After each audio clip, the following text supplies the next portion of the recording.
જય જવાન જય કિસાન જય જય શિક્ષિત જવાન નારી શક્તિનો જય હો જય મા ગુજરાત. SN લોક જાગૃતમાંથી પરસોત્તમભાઈ પટેલ બોલું છું. હવે આપણે કાયદા તો કાઢે છે RTOમાંથી કે LED બલ્બ જે હોય ને લાઇટિંગ એ લોકોને દંડ કરો, પણ આંખોને કેટલી તીવ્રતાની LED નુકસાન કરે એવું આપણા દેશમાં કોઈ મશીન નથી.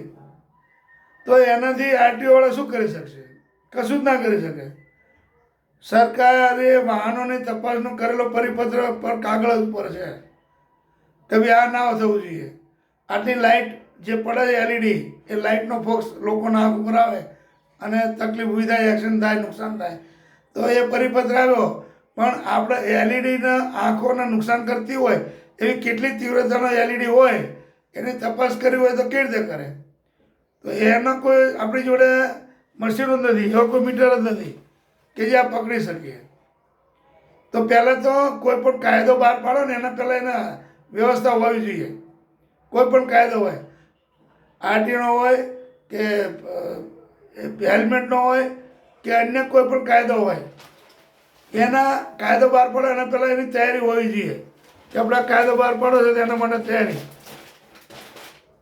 દાખલા તરીકે LEDનું જે તેજ હોય એ લોકોની આંખમાં કેટલી તીવ્રતાનું તેજ હોય તો આંખો નુકસાન કરે, તો એને પહેલાં માપવું પડે. હવે એ તો છે નહીં આપણી જોડે એવો કોઈ મશીન મીટર, અને કાયદો લાઈન મૂકી દીધો તો શું કરવાનું? કાગળ ઉપર જ કાયદો. એટલે આવું ના હોવું જોઈએ. હંમેશા કોઈ પણ કાર્ય કરો ને એની પાછળના પહેલાં તમે તૈયારી કરો, પછી કાયદા બહાર પાડો. એમનો માડે ધડ પેલા ભણ છોકરાને જેમ ના કરો. કોઈ પણ કાયદો બહાર પડે એના પહેલાં બરાબર આપણા કાયદો બહાર પડે, એના મશીનો છે, એના મીટર છે, આ બધું હોવું જોઈએ.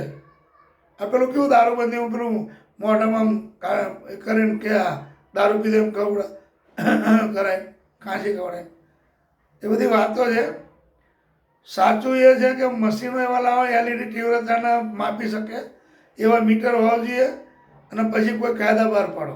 મારું એવું કહેવાનું આવે. એમને ખોટે ખોટા પબ્લિકને હેરાન ના કરો, ખોટે ખોટા ગાડી ઊભી રાખીને દંડ ના કરો. તમે લોકોની વાતોમાં ના આવો, તમારે પોતાની રીતના કાયદામાં તમે તો કાયદાનો અમલ કરો અને લોકોને મદદ કરો કે ભાઈ આ વસ્તુ છે. એકવાર જતો કરો ભાઈ આ LED જે બલ્બ છે મોટા આંખોમાં નુકસાન થાય, બદલી નાખજે, એ રીતે જવા દેવાય. અને ગાડી નંબર લખી લેવાનો, નોંધ કરી લેવાની, ગમે તે પકડાય 2 દાડામાં આ ગાડી નંબર ગમે ત્યાં જોઈ લેજો. એવું કંઈક આયોજન કરો કે જેથી લોકોને બી કામ થાય અને સરકારમાં રૂલ સચવાય અને લોકોને રાહત મળે, પબ્લિકને બી જેને બી ગાડી હોય એને બી રાહત મળે અને સરકારમાં એક નિયમ સચવાય. આવો કંઈક બહાર પાડો કાયદો. એમને ખાલી કાગળ ઉપર લખી દીધું પછી શું કરશો? એમાં તમારે કોઈ મીટર નથી એવા કે એને માપી શકાય. એટલે આ બધું બહુ નુકસાનકારક છે. ખોટા ખોટા કાયદા રાતોરાત કાઢી નાખો છો અને એનો કોઈ અમલ થતો નથી. આજે દારૂનો કેટલા ટાઈમથી ચાલે છે, કંઈ અમલ કશું નહીં. આ તો રોડ ઉપર પડ્યા હોય બધા જાણતા પીને, બધાને ખબર છે અહીં દારૂ વેચાય, અહીં દારૂ વેચે, કશું કોઈ કંટ્રોલ કર્યો નહીં થવાનો. કંઈક કંટ્રોલ કરતા ઉપર સુધીને આપતા જતા હોય, બધાને નીચેથી ગાડી જતી રહે, સાયકલે ના રહે. એટલે એ ક્યારેય શક્ય નહીં લાગતું કે દારૂ બંધી થાય. ખાલી વાતો છે, કશું થવાનું નથી. એના કરતાં દારૂનો છુટકારો આપી દો, કાયદેસર લાયસન્સ આપો, એવું બધું કરો. એટલે આ તો RTOનો મુદ્દો હતો, પણ છતાં મારા મગજમાં આવી ગયું કે દારૂ ક્યારે બંધ નહીં થાય અને સરકાર બંધ કરીએ નહીં શકે. હું ગેરંટી લખીને આપી દઉં. એના કરતાં છૂટો આપી દો અને એમને લાયસન્સ આપી દો. અને પછી ક્યાંય બનાવ કહેજો મને, કોઈ જગ્યાએ નહીં બને. પીવો જ નહીં, બધાને ખબર 24 કલાક મળે છે, ગમે ત્યારે જઈને લઈ લઈશું. આ બધા જ્યાં ત્યાં પી પીને પડ્યા રહે ને પડ્યા ના રહે.